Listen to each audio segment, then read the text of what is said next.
En la Asamblea Nacional hay opiniones divididas en torno a la actuación de la comisión multipartidista encargada de investigar a la titular Elizabeth Cabezas. Entre los aspectos que se cuestionan, se afirma que Fausto Terán y María Mercedes Cuesta, integrantes de mayoría de esta comisión, no dieron paso a una convocatoria a las partes para que éstas exhiban sus pruebas. Este jueves se prevé una decisión en este caso. Y vamos al 164. En el último inciso, ¿qué dice? Que las pruebas deben ser válidas y legales. ¿Acaso el hackear, el tener un audio del Pleno, no es eso ilegal? Es una coartada sin fundamento. Ya cae hasta en el ridículo, porque la señora asambleísta Cabezas reconoció, es decir, le dio la validez total de prueba plena el contenido del audio.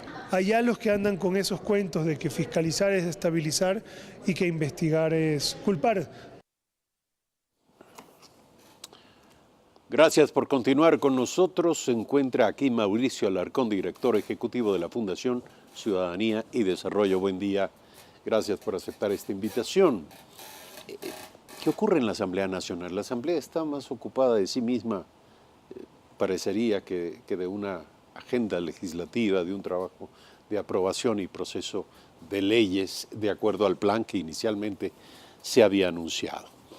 La pregunta está planteada: ¿qué sucede en la Asamblea Nacional? Y sobre todo en torno a lo que acabamos de ver, la controversia sobre la actuación de los miembros de mayoría de la comisión encargada de analizar el caso de Elizabeth Cabezas. Buen día, Eduardo, y un saludo a los televidentes. Lo que mal empieza, mal termina.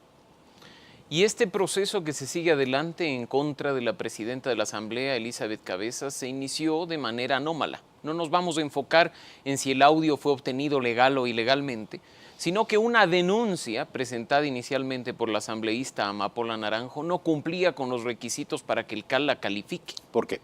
Porque simplemente hay en el artículo 164 las condiciones que debe reunir una denuncia para ser calificada y para seguirse en el trámite.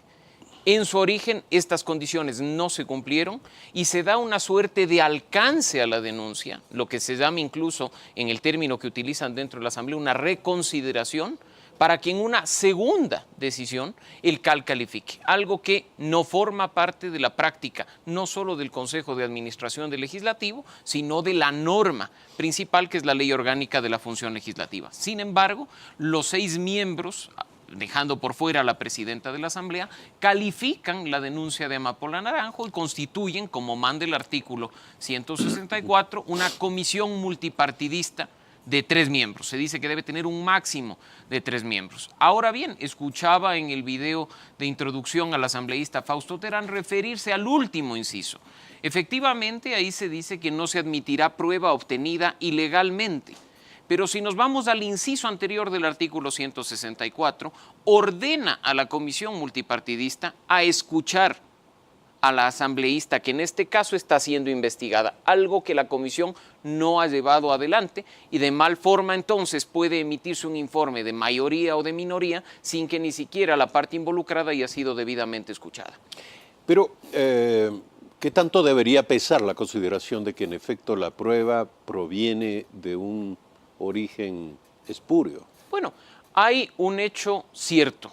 Apareció un audio en redes sociales referido a una práctica parlamentaria habitual, que ahora hay asambleístas que se rasgan las vestiduras por un insulto dicho a través de los micrófonos resulta ridículo. Cuando en el día a día, en la práctica de nuestros legisladores, el insulto está en la punta de la lengua. Así es que ahí poco o nada se puede hacer. Sin embargo, el último inciso del artículo 164 es claro en el sentido de que si la prueba ha sido obtenida ilegalmente, no puede ser considerada como válida para un proceso de esta naturaleza. Sí, por supuesto, la ciudadanía puede decir que Elizabeth Cabezas admitió la validez del audio. La ciudadanía puede decir, como efectivamente lo hemos dicho incluso nosotros en varios medios de comunicación, idealmente no se puede comparar un proceso jurídico, de un proceso político, como es en este caso el que lleva adelante la comisión, pero la norma está ahí y el inciso es claro: prueba obtenida ilegalmente no puede ser considerada como válida dentro de un proceso de este tipo. La pregunta es, ¿qué está detrás de todo esto? Finalmente, esta es una discusión respecto de cómo se deberían hacer las cosas.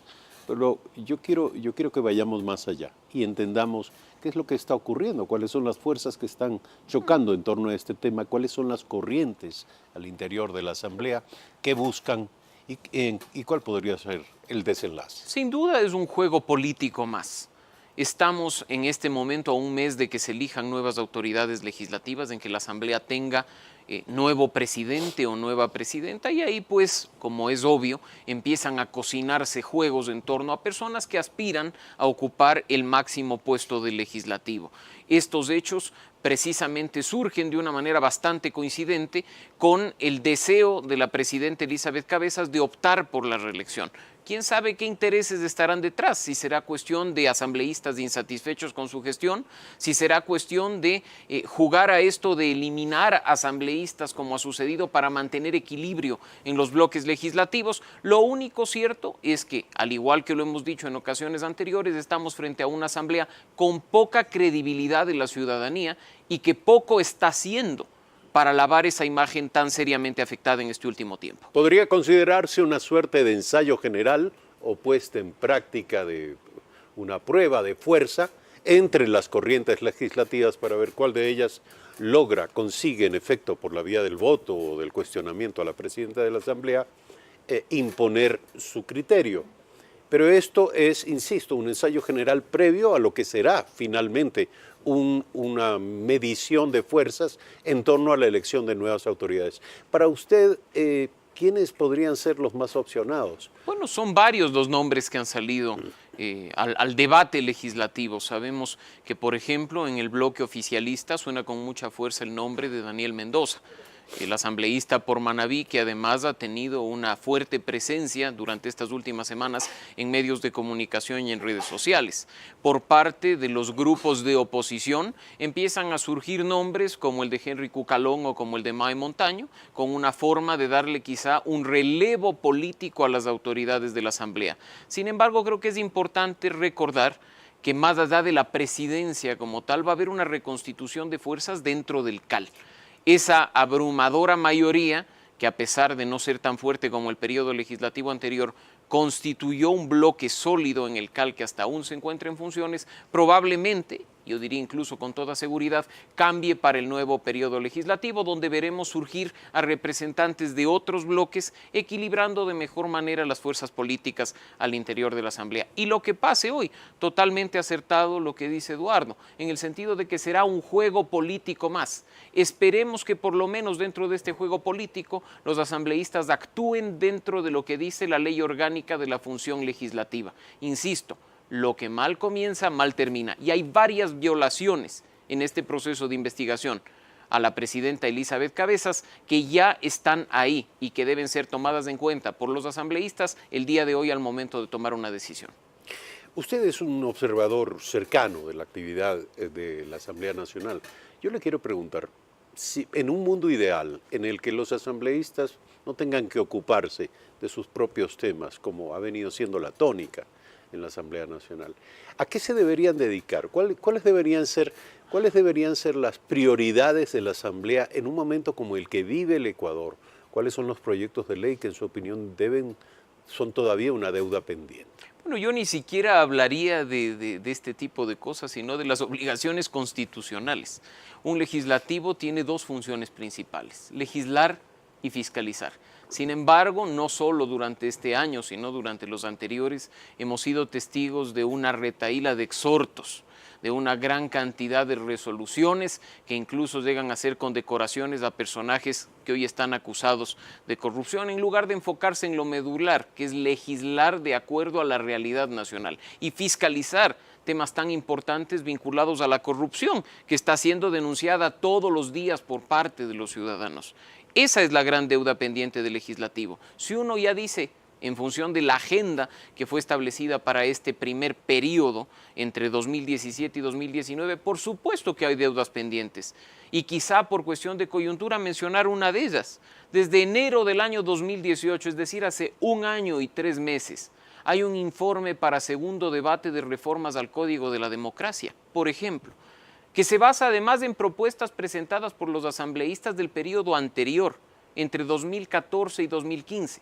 Han pasado ya 2 procesos electorales, presidenciales de 2017, seccionales de 2019, y el legislativo no ha aprobado las reformas.